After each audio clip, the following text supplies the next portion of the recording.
How's it going, guys? Welcome back to my channel and time for another combo review of Luke's Reviews. This time round, two completely opposite films, but I thought, what the hey, and lump them together. And the first is the 60th animated feature from Walt Disney Studios, as they once again are pairing with Lin-Manuel Miranda to provide some songs in a film celebrating Colombian family and culture in Encanto. Floors! Drawers! Let's go! In time, every member of our family Cecilia, up top! was given their own magical gift. I understand you. The Madrigal family are a magical household, each with their own special gift, living in their own magical casita. Mirabel, one of the younger daughters of the family, doesn't appear to have a gift, so often feels like an outsider. But she soon discovers a worrying secret that could spell jeopardy for the house and her family. Encanto has a lot going for it that helps make it feel like it should be a really popular, family-friendly film that you can go out and see on the weekends. But coming from someone, I don't know if some of you might know this, I work in a cinema, it really hasn't been busy, which is very surprising. Like, it has all the components of being a potential Disney classic, and yet there's like no buzz around this film. And I just don't know why. Encanto, look, it might not be the greatest Disney film ever made. And to be fair, it doesn't really hold up as well if you compare it to some of the more recent modern Disney classics. But still, like, I look at Encanto, it's a good film. It's, you know what, it is the ideal Sunday afternoon flick. The animation with Disney, look, everyone at this point is starting to sound like a broken record. It's magnificent. Even just like the little details, like the fluidity of hair or the clothing of a character, it's so precise. And then you got these exuberant creations. The animation is remarkable. And the voice cast all turn in great performances too. Stephanie Beatriz, who many might know as Rosa Diaz from Brooklyn Nine-Nine, is the heart and soul of the film as Mirabel. Mirabel is your typical lead protagonist from a Disney film. You know, she's quirky, different, not sure where she fits in. Look, it's a tried and tested formula, but it works. Also, I thought John Leguizamo as Bruno, who we don't talk about. That's the second Disney film this year that tells people to shut up about Bruno. Silencio, Bruno! Silencio Bruno. Silencio, Bruno! Silencio Bruno. I thought that he gets a big brunt of the comedy, and you know what? He pulls it off pretty well.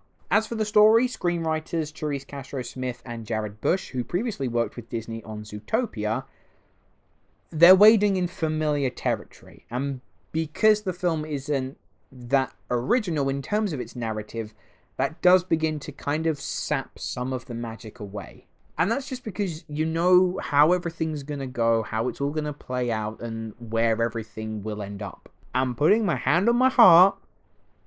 I was kind of hoping for a little more with the songs. There are a couple of good numbers. My personal favorite being a song sung by Mirabel's older sister about how she quite literally carries the weight of the world on her shoulders. I thought it was very catchy, very cool, and just quite memorable. But when I look at the songs as a whole, there aren't any that stand out to me that will be future classics down the line. All things considered, though, Encanto is far from bad. It's a very enjoyable, vibrant, colourful escape to the movies for all ages.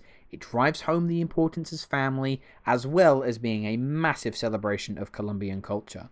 It just didn't quite have that zing for me that many other more recent Disney films have had. So I'm going to give Encanto a 7 out of 10. And now we are changing gear entirely to go from a happy, music-filled Disney family adventure to a violent, twisted, creature-filled horror based on a popular series of video games. This is Resident Evil: Welcome to Raccoon City. Every story has a beginning. Discover the origin of evil.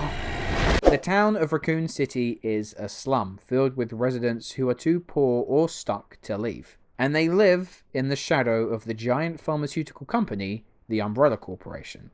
But unbeknownst to many of the residents, Umbrella is about to uproot, and in doing so, has poisoned the water supply to the town, slowly turning them into bloodthirsty monsters. So, let's not dilly-dally here. This film is about as good as you probably thought it would be. And that's pretty shit. Sony have scaled back the series to its origins.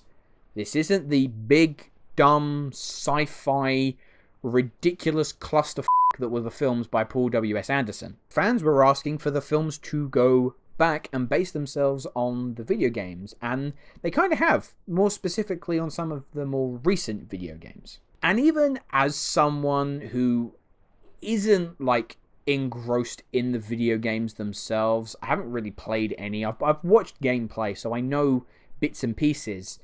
I have to say that from a visual perspective, they've done a good job at being faithful to the source material. I gotta say, the set recreations, seeing the comparison to how they've done it in the film and what they were basing themselves on from the game, it's pretty good. And the film itself is much more of an isolated horror. Creatures around every corner, our characters are looking for an escape. It feels like you're watching a video game. But, at least for me, the joy of playing a video game is that you have that illusion that you're in control. It adds to the immersivity. You don't have that here. Yeah, there are some interesting moments. For example, there's a shootout that's filmed predominantly POV style, but the fact is that it leans into it so heavily, you're like, okay, cool, I get it. But here's the problem. What may sometimes work in a video game may not always translate well into a film. Because, holy shit, Welcome to Raccoon City was an absolute slog to sit through. All of the characters are just the most one-dimensional, dull, flat archetypes. There's nothing to them. They're given a gun, they're told to wander around a mansion, and they shoot some zombie creature things. That's it. But, it's the way that they're all predominantly introduced, because these are characters who are popular with the fans, that you have played with them in the video games. But they know that. And they make the character introductions so unnecessary. Like, at one point, they're like, you're Chris and Claire Redfield. Okay. You might as well have them turn to the camera and be like, I'm Albert Veska. It's me from the game. And because the material is dry, stale, and pretty much dead on arrival, this surplus of CW actors are given nothing to do. When they're not running or shooting, or running and shooting, they're just walking into a room, finding an object, inspecting the object like you would in a video game, given some expository dialogue, and then putting it back down and going off again. I get that that is what you do in the games, but that doesn't work in a film. At least not for almost 110 minutes. As for the monsters and creatures, admittedly, some of them look pretty cool, because there is a little bit of reliance on practical effects. And they look pretty decent. That is until they're then spoiled by waves of terrible CGI. One monster in particular who shows up towards the end. It's some of the worst visual effects I have seen in quite a while. If you were expecting Resident Evil Welcome to Raccoon City to break the video game movie curse, no. It may cause some video game fans to go, hey, I got that reference, but never once stands on its own two legs as an actual film. The acting is poor, but that's only because the script is dithering along like a zombie itself.